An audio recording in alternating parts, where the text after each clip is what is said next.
Okay guys, so welcome ulit sa ating YouTube channel. So ito na yung part 2 ng ating inequality. So yung lesson 22. So this is the solution of quadratic and fractional inequality. So unlike sa linear inequality, ang daling makita, ang daling makuha ng solution. So dito, meron tayong dito tinatawag na test part. So ang gagawin natin, ito-test natin. So mag-a-assume tayo ng values with regards dun sa ating interval. Tapos dito, mahalaga din dito yung factor. So dapat ma-factor mo siya. At the same time, after mo siya ma-factor, so, i-check mo yung mga, ipa-plot mo siya sa graphical representation. After mo siya i-plot, lalagyan mo ng mga interval notation. Then, mula dun sa interval notation, magte-test part tayo. So, kung saan siya mag-satisfy or mag-true, so, manghuhula ka ng value. After nun, kung saan siya mag-true or mag-true, yun yung magiging solution natin. Okay, so, para mas maintindihan nyo, start tayo dito. So, hindi na ako naglagay ng step kasi wala rin talaga ako nakita ng step niya. So, I think sundin na lang natin kung paano ko siya naaalala. So, una, ang gagawin nyo, pag quadratic ang gagawin nyo muna siyang in equation form. Yun yung una kong gagawin. So, from 2x squared plus 5x less than or equal to 3, magiging ganito siya. So, this will become 2x squared plus 5x is equal to 3. So, disregard ko muna yung less than or equal na yan. Okay, next is gagawin ko siyang quadratic equation. So, that is 2x squared plus 5x minus 3 is equal to 0. Next, syempre is ipapactor natin siya. So, ayan na naman yung mahiwagang factoring ni sir. So, that is 2x minus 1, I think. So, this is pag pinactor, this is 2x minus 1, then x plus 3. Okay, which is equal sa 0. So, check ko lang that is 6x negative. Okay, tama yan. Okay, so next niyan, siyempre by zero product property, aware ka na yung mga 0 niya is 2x minus 1 is equal to 0. Yung isa is x plus 3 is equal to 0. Note that this is x is equal to 1/2. This is x is equal to negative 3. Okay, so ayun yung lumabas. Ngayon, ang gagawin mo, i-drawing mo siya in graphical representation. So, ipa-plot mo yung value ng 1/2 saka negative 3. So, since negative 3, syempre dapat nasa left side. Hindi porket 1/2 una dito. Okay, so sa real number line, ipa-plot natin siya. Okay, so ito siya. Okay, so ilalagay ko dito. Assuming dito si negative 3. Okay, so ito yung negative 2, negative 1, 0, tapos ito yung 1/2. So, dito si 1/2. Okay, ngayon. So, napansin mo, inopen ko muna siya. Pero, ang gagawin natin, since less than or equal tayo, tanda mo pag less than or equal or greater than or equal, yung point natin dapat shaded. So, meaning, itong point na to, isi-shade ko to. Itong point na to, isi-shade ko yan. Okay, ngayon, may tatlo kong inequality na nakikita dyan. Sir, tatlo? Dalawa lang, isa lang nakikita ko. Actually, ako tatlo. Inequality dito, inequality sa gitna, at inequality doon.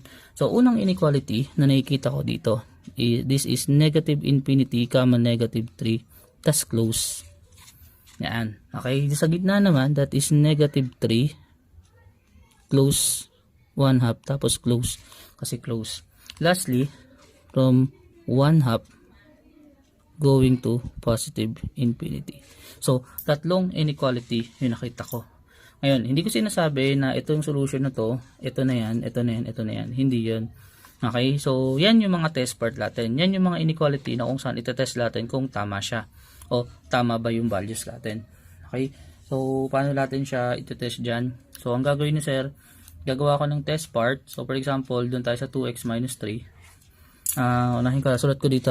So, yung unang inequality natin, green ko na lang.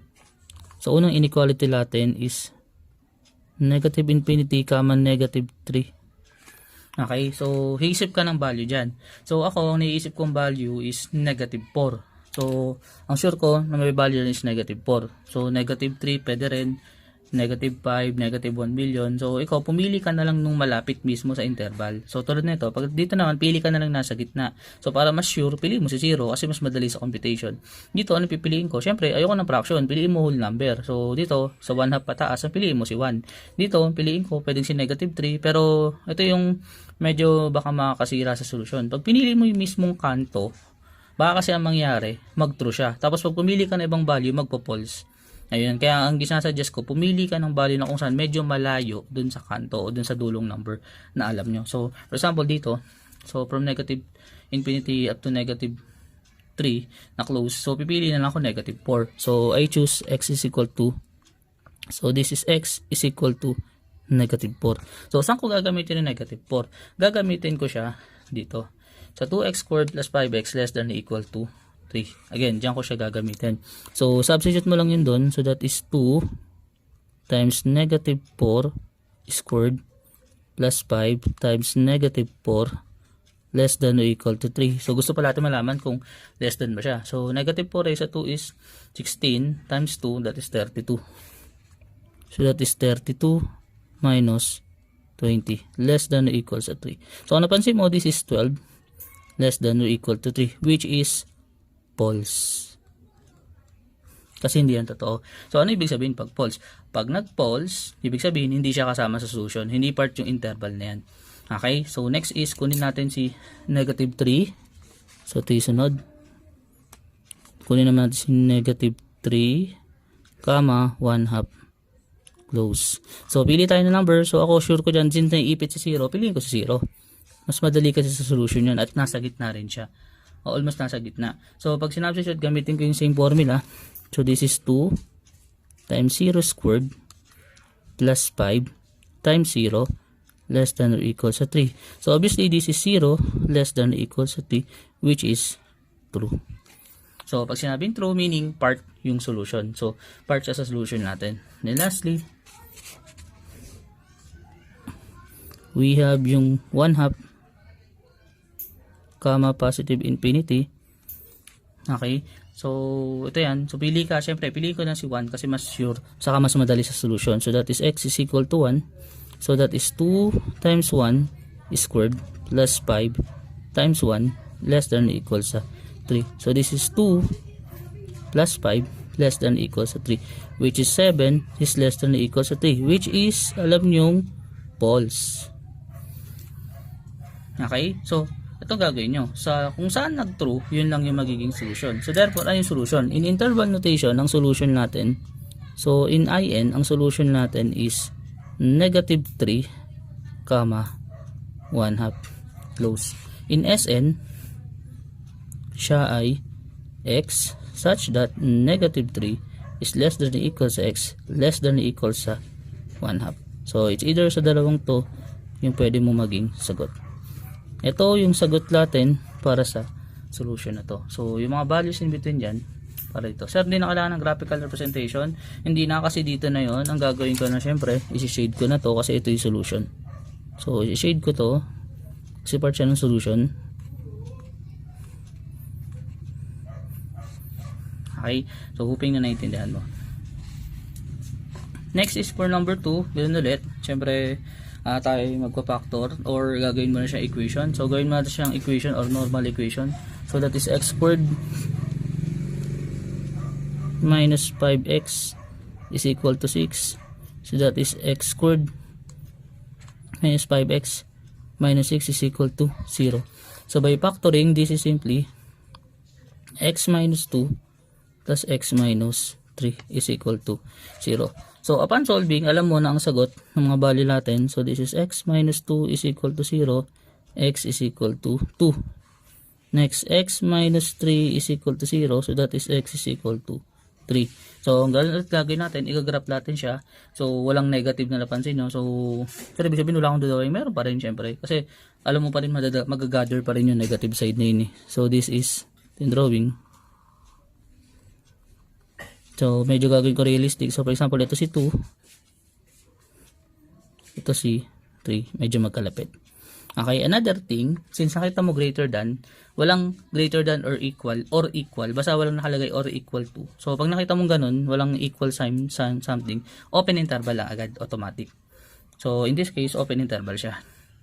Okay, or open yung ating mga point, hindi sila sasama. So ngayon, may tatlo kong inequality ulit na nakikita dyan. Unang inequality is, siyempre, negative infinity going to 2. So papansin mo, lagi talagang kasama yung mga yon.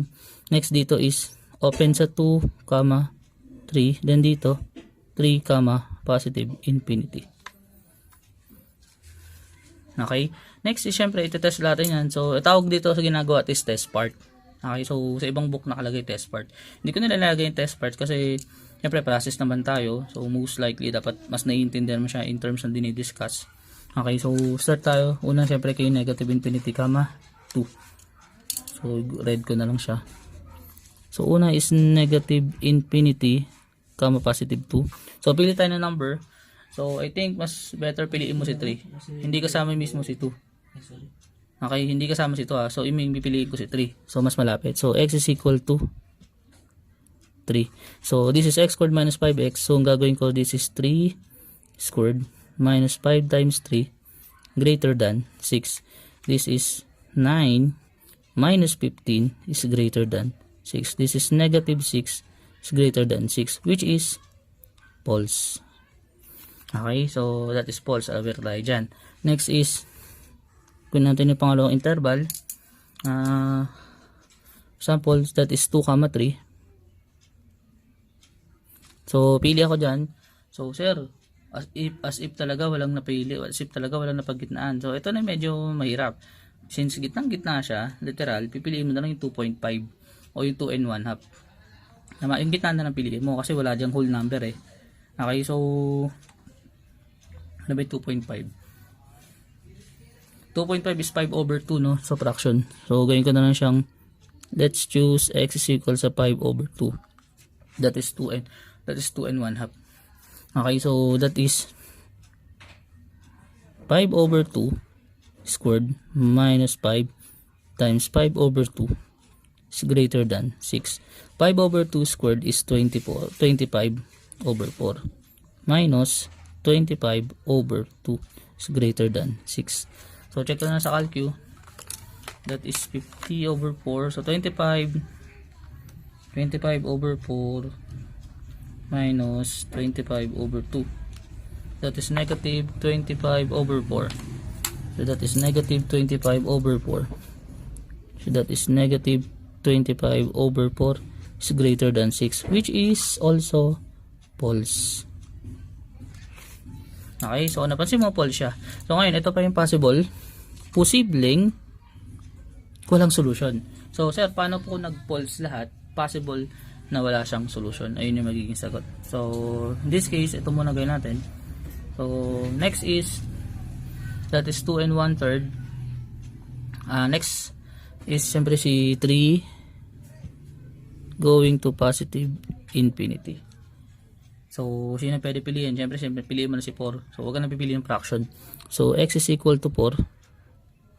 So, that is 4 squared minus 5 times 4 greater than 6. So, this is 16 minus 20 is greater than 6. Okay, so that is negative 4.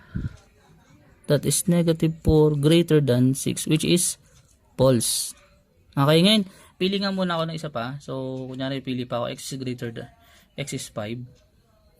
Pag x is 5, that is 5 squared minus 25, no? So, that is 0. So, pili pa ako konti, x is 6. Kunyari, x is 6. So, test ko lang kasi nag-pulse eh. Nag-pulse. Kunyari, pinili ko pa sa 6.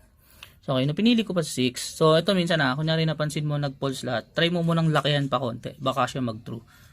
Okay, so, check natin. For x greater than equal to 6. Actually, that is true. Pero, teka lang, may iniisip ako. 36 minus 30, 36 to 6. Hindi pa rin. So, hindi pa rin tama dito eh. Pag 7, that is 49 minus 35. Tama na.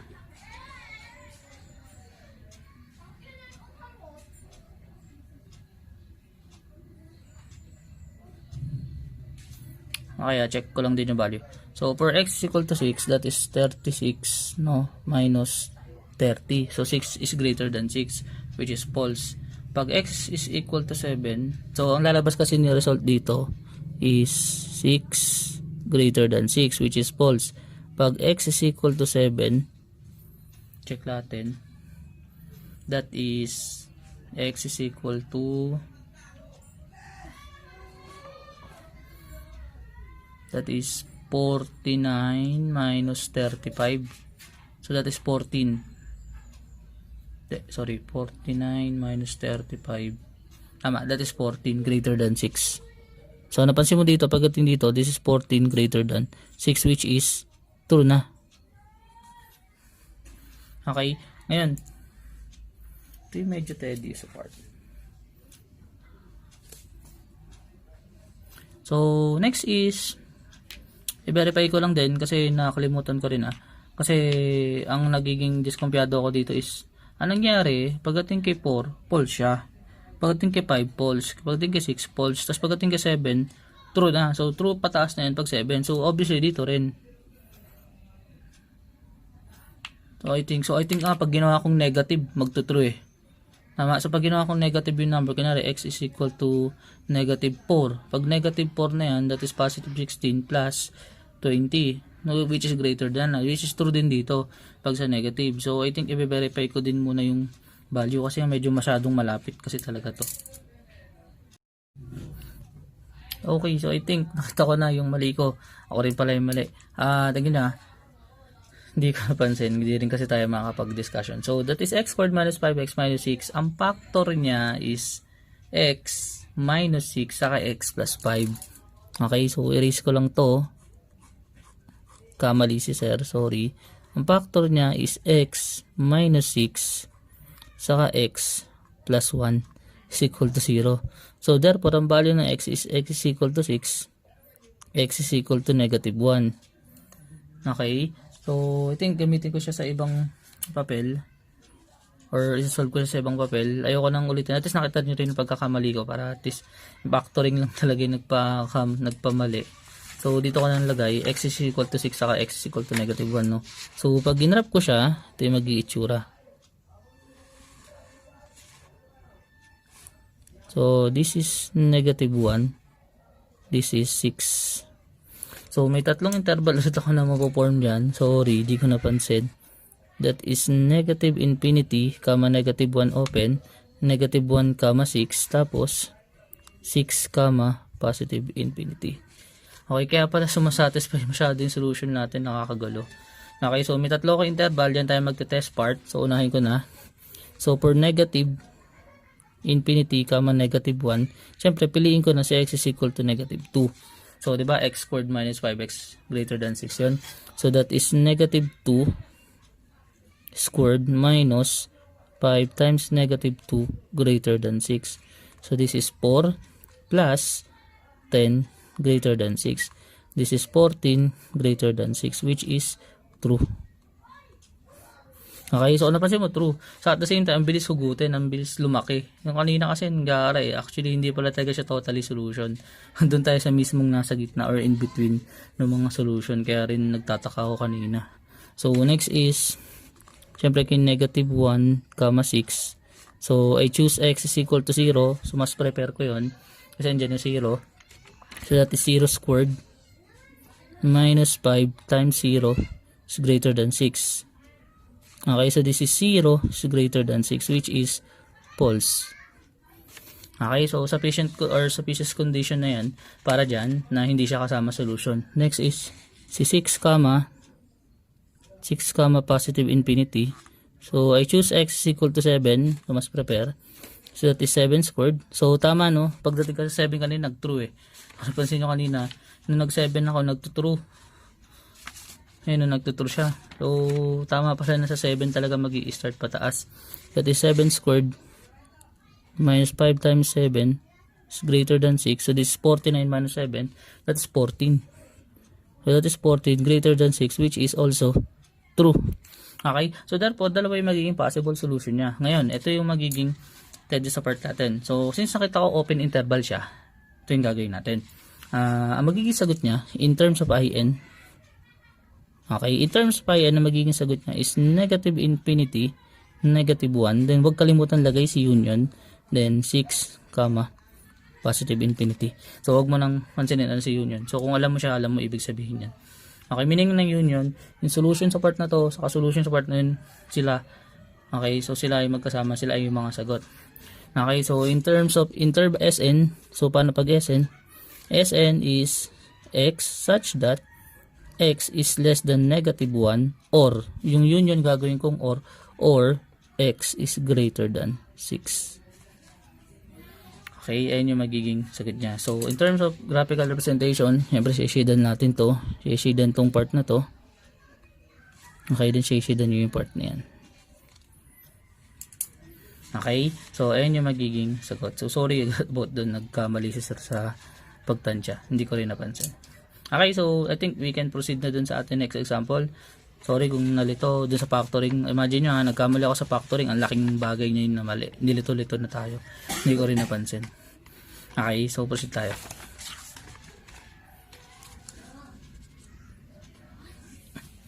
Next is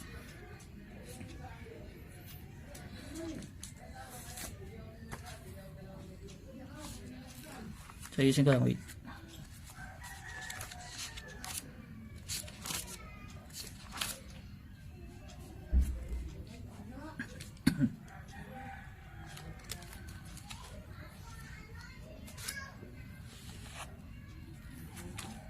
Okay, so we can now proceed dito. So, what if naman fractional inequality tayo? So, inuna ko si quadratic kasi medyo mahaba din talaga solution. So, next is about this is sa fractional inequality. So, meaning rational expression siya.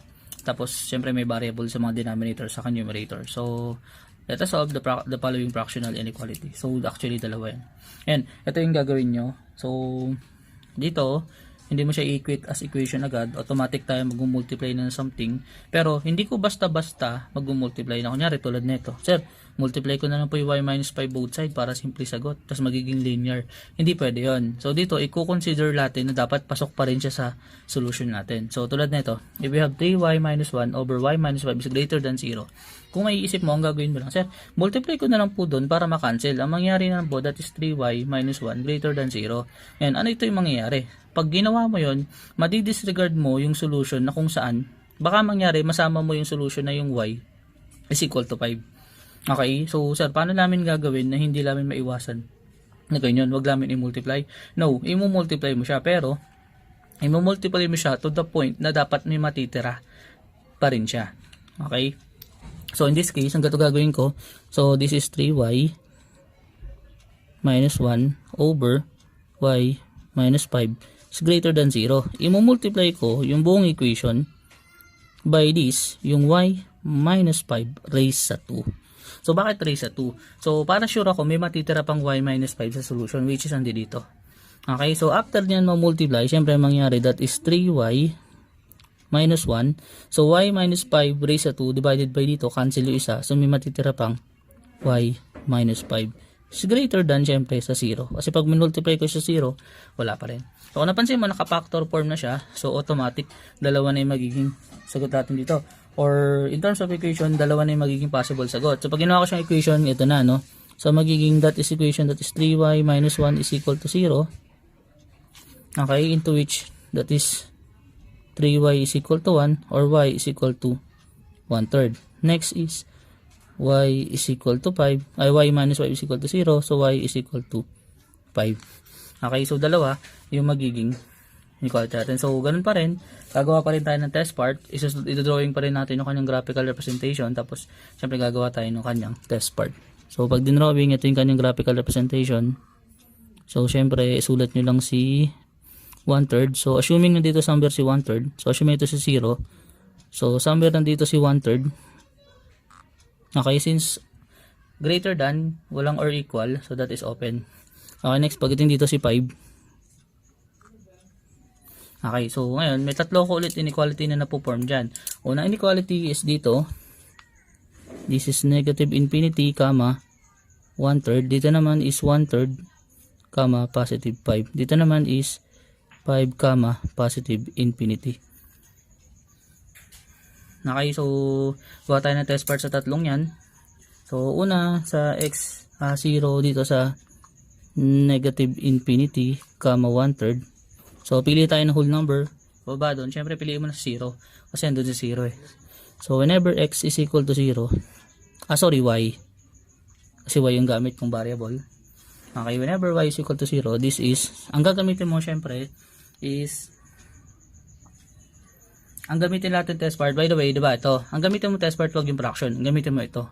Okay, ito yung gagamitin ko test part. Okay, so that is 3 times 0. So that is 3 times 0 minus 1. Then 0 minus 5 is greater than 0. So this 3 times 0 is negative 1 times negative 5. That is positive 5, which is greater than 0. So that is true. Tama. So ulitin ko lang ha. Binili ko to as test part. Huwag mong piliin yun. Ito piliin mo. So ano ba very helpful dito? Madali na siya. Sa-substitute mo lang. Then factor na lang. Or multiply na lang something. Okay. Next is kay 1/3, 1/5. 1/3, 5. So I think ang pinaka-best piliin dyan si 1. No? Kasi andyan pa yung 1 eh. Pasok pa si 1 dyan. So syempre piliin natin yun. That is 3 times 1. That is 3 times 1 minus 1. Then 1 minus 5 greater than 0. So obviously ito ay 2 times negative 4 is greater than 0, which is negative 8 is greater than 0. So note that is false. Okay, then lastly, piliin natin yung interval na to, si 5, positive infinity. So that is, siyempre piliin natin siyempre si 6, pinakamalapit. So that is 3 times 6 minus 1, tapos 6 minus 5 is greater than 0. So this is 3 times 6 minus 1 is 17 multiplied by 1 is greater than 0, which is 17 is greater than 0, which is also true. Okay, so meaning dalawa yung true mula dito sa mula dito. So shade ko lang yun. So mula doon i-shade ko yung value na yun or yung mga values na yun, then papunta yan. Okay, so therefore ano yung kanyang IN? Ang kanyang IN is negative infinity, 1/3 union 5, positive infinity. Okay, so sa SN kayo na bahala. So ito yung kanyang magiging sagot. So ulitin ko lang ha, sa fractional equality ganun pa rin, napapactor out pa rin. So pero ang gagawin mo, yung after ko nang mamultiply yung gagamitin mo. Yung mismo masisimplify mo na yung mismong gamitin mo sa pag-test part para mas madali. Okay, so kunting ayusin ko lang tong values, nagkamali ako. So y gamit, dapat ito ay y. Sorry, this is dapat y. Okay, then this is also y. So yun na naman. May na konting error. Okay, so let us proceed dun sa ating next example. So suppose we have x minus 2 over x minus 5 is greater than x minus 5 all over x plus 1. So anong gagawin natin pag ganito? So ito parang technique, gagawin mo na lang, cross multiply mo na lang una. So una cross multiply ni sir. So that is x minus 2 then x plus 1 is greater than x minus 5 raised to 2. Okay, next is i-transpose ko lang yung part na yun dito. So this is x minus 2 then x plus 1 minus x minus 5 raised to 2 greater than 0. Okay, so check natin kung paano natin masisimplify yung part na yan.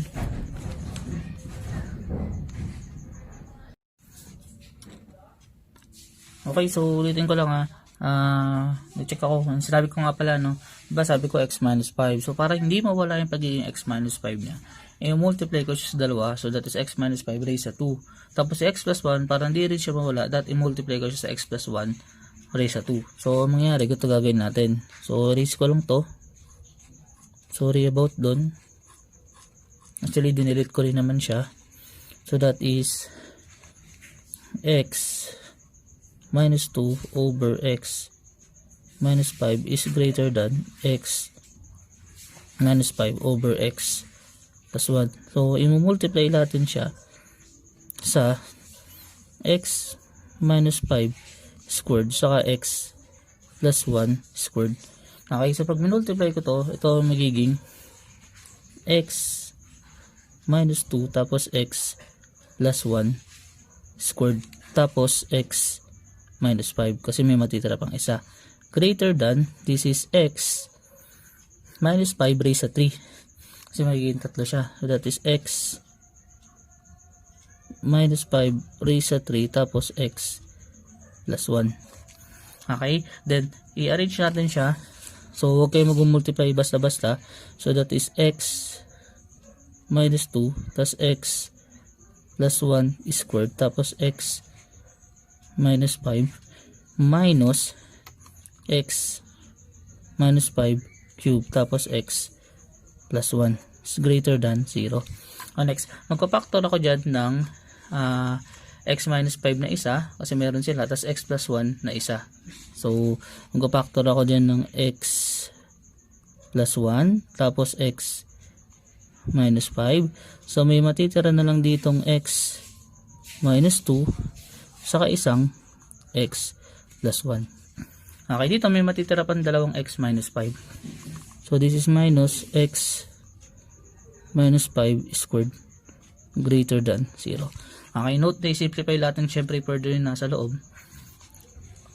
So that is equivalent sa x plus 1 x minus 5 then multiplied by x squared minus x minus 2 minus x squared plus 10x minus 25 is greater than 0. So ano ginawa ko, yung x squared, yung x minus 5 na-expand ko, that is x squared minus 10x plus 25. Minultiply ko by negative, so that is negative x squared, positive 10, negative 25. Okay, then simplify pa natin further. So this is x plus 1 x minus 5, then that is positive 9x. Okay, then negative 25 sa negative 2 is negative 27. Okay, which is equal sa 0. So ito pwede ko ma-reduce, no? Tanggalin ko na lang yung 9. So divide both side by 9, maka-cancel, so maging x of x minus 3 na lang. So ito, or pwede ko sabihin ito ay or x plus 1, that's greater than, x plus 1 x minus 5, then x minus 3. Dinivide ko by 9. Pinactor out ko yung 9, then dinivide ko by 9 para mawala siya. Okay, next is syempre meron tayong tatlong point. So dito may tatlong point na mo-form actually. So yung unang point, x is equal to negative 1. Pangalawa, x is equal to 5. Lastly, x is equal to 3. So in this case, mahaba yung ating solution. So dito ko na nalagay. So since ay greater than lang, so aware kayo na dapat open lang siya sa negative 1. Okay, open lang dapat siya kay 3. Then open lang dapat siya kay 5. Okay, then wala dyan, gagawa tayo ng interval. So kung napansin mo, kanina pag dalawa point, dalawa interval, tatlo interval. Pag tatlo point, syempre dapat tatlo interval. So in this case, ang interval are negative infinity, negative 1, negative 1, 3, 3, 5, and 5, positive infinity.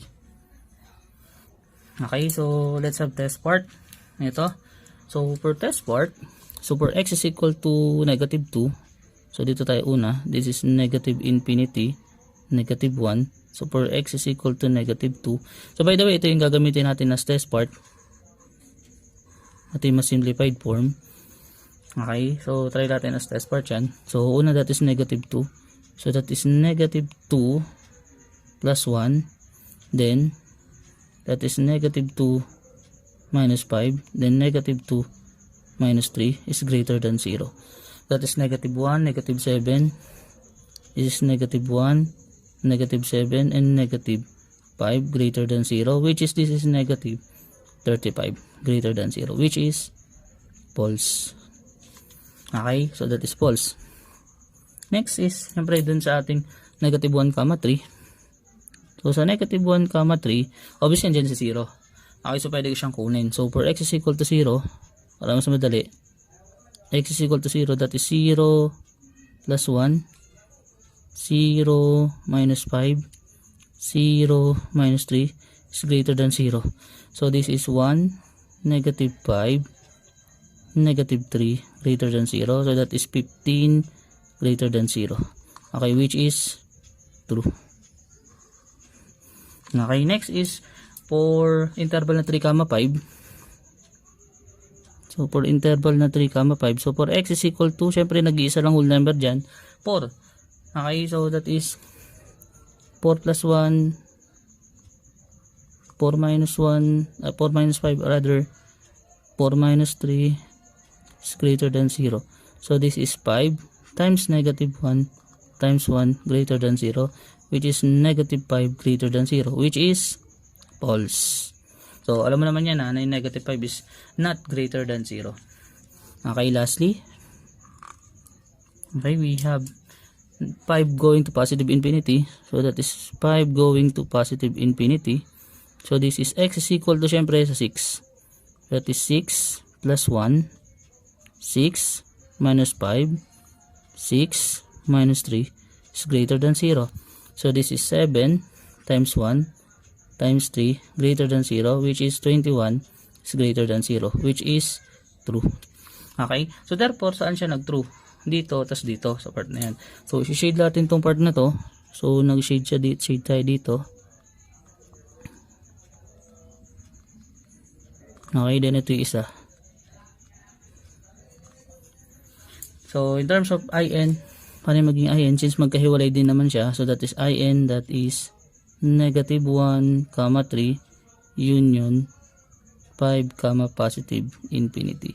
Then Sn niya is x such that, dalawa siya, no? H such that negative 1 less than x less than 3.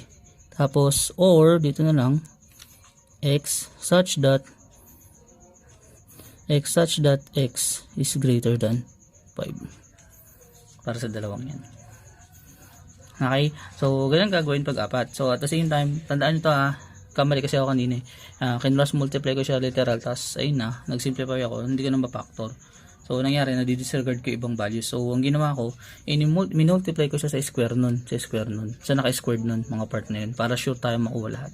So, konting factoring lang. Then, simplify mo siya.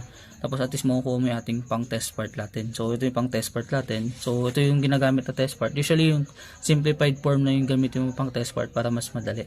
Okay? So, that's all for, that's all for inequality. So, hoping na may natutunan ka. At the same time, hoping na pinapanood mo yung video. So, at least medyo tambak ka na yata. So, hoping na gagawin mo rin yung problem set. So, thank you for watching.